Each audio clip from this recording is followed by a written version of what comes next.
jungle. Shirala तालुक्यातील मंदूर येथे गव्याच्या हल्ल्यात 2 जण जखमी, 1 जण गंभीर. शिराळा चांदोली अभयारण्य शेजारी असलेल्या मनदूर तालुका शिरोळ येथे पारधीचा माळ येथील शेतात ऊस तोडणीचे काम सुरू आहे. मंगळवारी सकाळी लक्ष्मण माने व बंडोपंत विष्णू पाटील शेतात काम करत असताना लक्ष्मण माने यांच्यावर गव्याने जोरदार हल्ला करून पळून जाताना बंडोपंत पाटील यांनाही गव्याने जोरदार धडक दिली. यामध्ये लक्ष्मण माने यांच्या उजव्या मांडीत गव्याचे शिंग घुसल्याने गंभीर दुखापत झाले आहे, तर धडक दिल्याने बंडोपंत पाटील यांच्या डोक्यास मार लागला आहे. सदर घटना घडल्याचे कळताच गावातील नागरिकांनी घटनास्थळी धाव घेतली. जखमींना ऊस शेतातून बाहेर आणल्यानंतर चांदोली वन्यजीव विभागाचे वनपाल दाते व अन्य कर्मचारी दाखल झाले.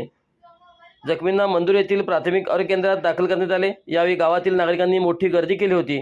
जखमीवर प्राथमिक उपचार करून पुढील उपचारासाठी कृष्णा हॉस्पिटल कराड या ठिकाणी पाठवण्यात आले आहे. यापूर्वी अनेकदा गव्याच्या हल्ल्यात अनेक जण जखमी झाले आहेत.